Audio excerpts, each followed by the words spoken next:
So, finally, last but not least, from Germany, we have Melanie Knopp.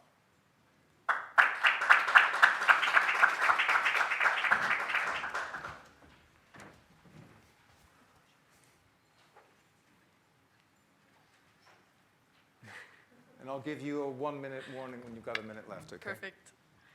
So first of all, thank you, Mike Miller, for the introduction. Thank you to the selection committee for the consideration. And thank you to Aspetar. It's a great honor to be presenting here again today.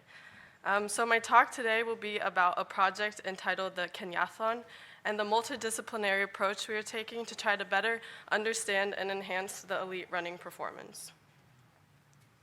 So to start from the beginning, elite Kenyan runners have become of particular research in the past years due to their increased success in running events. In fact, when I look into the geographical distribution of the top 20 running performances in both middle and long distance events in the last 5 years, 41.6% of those were attributed to Kenyan runners. When we look into what kind of factors are involved in such performances, the main physiological factors in play here is an athlete's VO2 max, the fractional utilization of that max, as well as an athlete's running economy.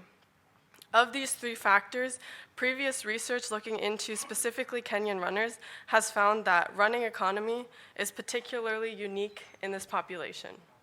Running economy itself can be affected by many factors, which also includes mechanical efficiency related to different footwear conditions that has gained interest in the past years due to the effect of the so-called super shoes. These shoes are designed to maximize running economy while limiting energy loss and are characterized by consisting of a stiff element as well as having a high midsole stack height made up of a compliant, resilient, and lightweight foam. Previous research conducted on such shoes has suggested that they might benefit performance as the increased number of athletes breaking world records while wearing such shoes, as well as laboratory-based data suggesting a performance benefit. Knowing this, the Kenyathlon project in general aims to better understand the multitude of factors that may explain the Kenyan running phenomenon, as this will have many implications for the widespread stakeholders involved in elite sport. For the first part of the project, we worked to answer the question of how best to assess running economy in the lab with an elite running population and how this might relate to an amateur population. Moving on to the methods. So for this initial assessment of the Kenyathlon project, we recruited 7 elite Kenyan runners that were characterized by having a personal best half marathon time of under 60 minutes, as well as 7 amateur European runners.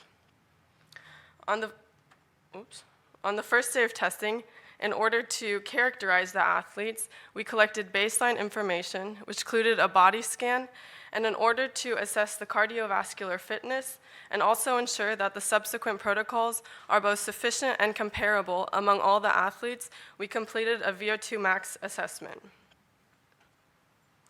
On the second day, in order to characterize the running economy steady-state value of the different athletes in the different shoe conditions, and also to characterize the biomechanical analysis, we completed a sub-maximal protocol at 75% of the VO2 peak for elites and 70% for amateurs that is related to a marathon time. On the third day of testing, we then increased the speed to a 90% value of the VO2 peak and completed a similar testing as the day before. Today, for the results, I will focus on the assessment of the VO2 max, as well as the sub-maximal running economy variability.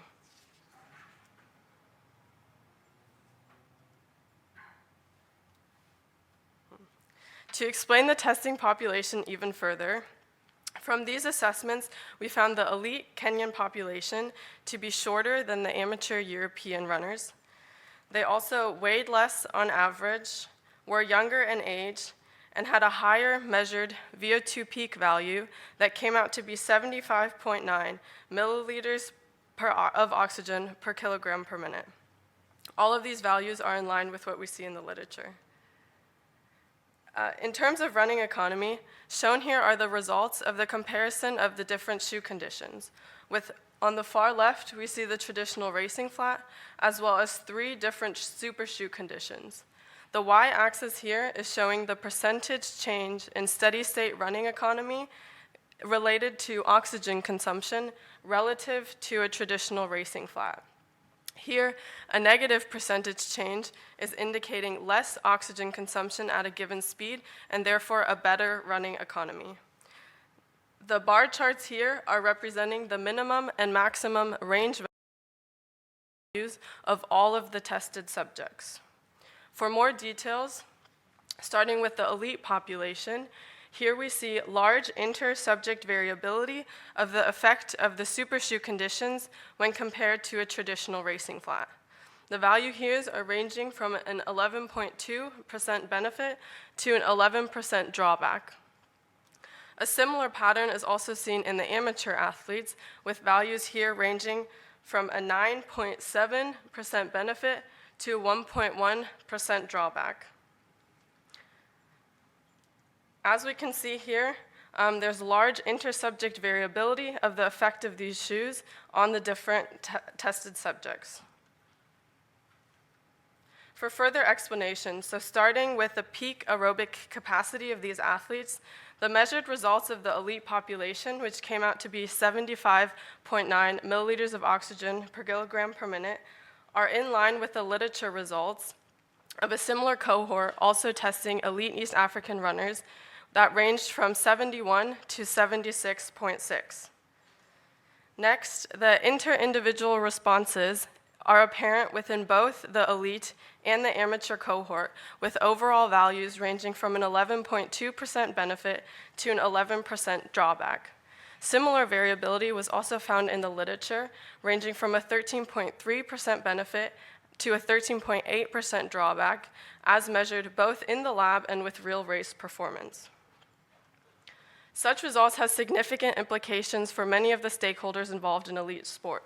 First of all, athletes and coaches should consider what effect this might have when selecting shoe conditions. Shoe manufacturers should consider this when implementing new technology, and governing bodies should consider what effect this might have on the sport.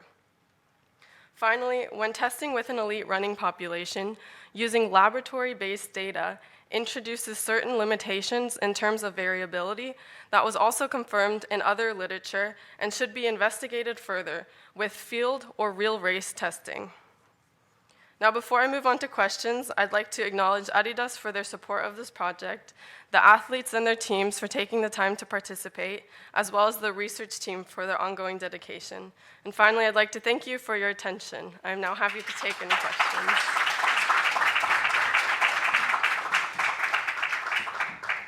Thank you, Melanie. And I think that as a very amateur European runner, I think I skewed the age profile. No, hang on. I live in London. I guess we're not in Europe anymore. Are we in Europe? Who knows? Anyway, thank you very much for that presentation. It's also good to know that for us amateurs, there's less downside and more upside than there are for the elite. So good news for all of us weekend warriors, as it were. So anyone have any questions or comments?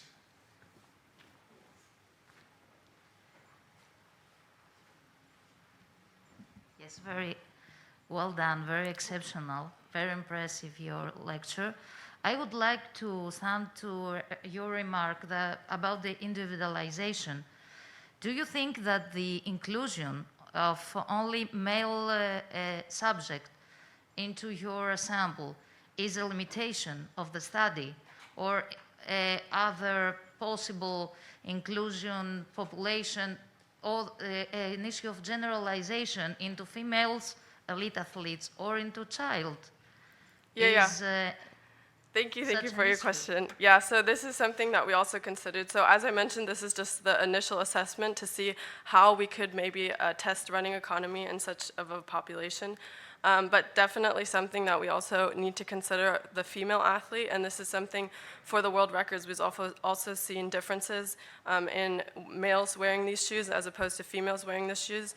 And in terms of like the younger population, what we mentioned, This is something that we also need definitely more data on in terms of, for example, what's a good age to be introducing these shoes in terms of injury, or what happens, for example, for a high school athlete or a middle school athlete that might be wearing these shoes in terms of their running. So definitely something that we plan to look into. Yes, thank you. Because the issue of variability is also an issue about the pathological population.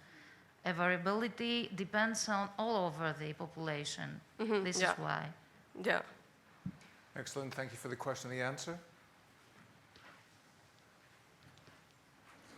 Thanks for the nice talk, very good and interesting data. So did these guys have the first time those shoes, or had they had a time to adapt to these shoes? And what do you think, if it's not the case, if they get used to the data will change in a different way? Yeah, so that's also one of the things we considered. So the elite population was also already training in these shoes, so they were used to running on the high stack height shoes. And we introduced the amateur population because we were worried they are not used to running on a treadmill. So that's something that we were worried about. And so that's why we introduced the amateur population in order to have a comparison. However, the amateur population was not used to running on these shoes. And this is something that we've considered also, if there needs to be an adaptation process and how best to create this transition into something like a high stack height shoe. So thank you for your comment. And one other question, what is your idea in future? How could we individualize for our elite athletes? What have they, or what kind of investigations are needed to provide the perfect shoes for these guys?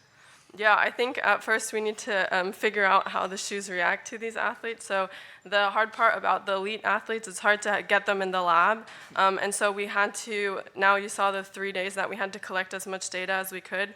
But even something like having repeated running economy tests could give us further insight into like the in-depth effect of these shoes on the different populations, and also comparing that to the biomechanical data that we obtained, which we're still looking into, but that could also give us further insight. And then also the anthropometric data that we collected could also help to figure out, maybe it has to do with the placement of their MTP joint, if that has to, like, or the stiffness of the element and stuff like that can all still needs to be figured out. Okay. Time for one more, maybe, if there's another question. Yes?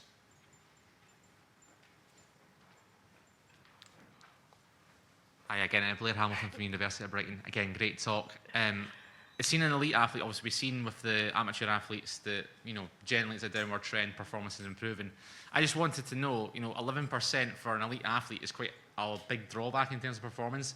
Did that athlete give you any feedback on why that was the case? Or was it just the right height of the shoe? Or was it just they didn't fit their foot properly? Or any feedback at all why that was the case? Yeah, so this is one of those things that we're looking into. And this is one of potentially the limitations of doing something like a running economy test on a treadmill, because there's so many factors that could play a role into the steady state oxygen that they had. So when we talked to the individual specifically, there was no comment that made us think that one shoe was that much worse than the other.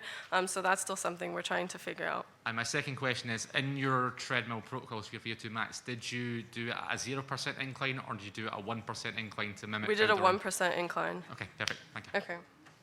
Snuck in that second question. Well done. Well done, Blair. Right. Okay. Thank you very much, Melanie.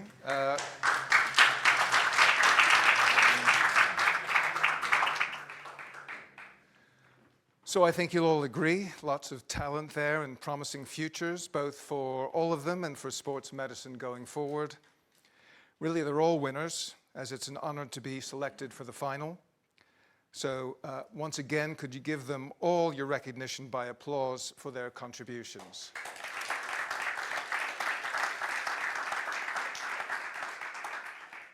Thank you. Well, unfortunately, it's in the nature of these things that we have to choose winners. So the judges are furiously tabulating their scores. And while they're doing that, let me tell you a bit about the prizes today, donated kindly by Aspetar. I've seen they're leaving the room, so I may have to talk a little bit longer than I expected.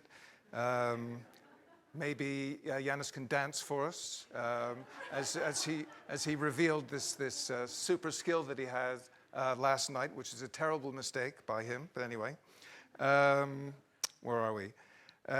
Right. So the winner of the poster category will receive, aside from the prestige of winning, €500 cash prize and the Aspetar Sports Medicine Collection Encyclopedia. Let me just show this to you.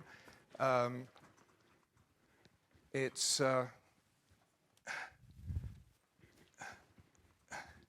as you can see, can be used for weightlifting as well as reading, and it's quite extensive. So, I see my assistant is. I better put my mask on now. Sorry. My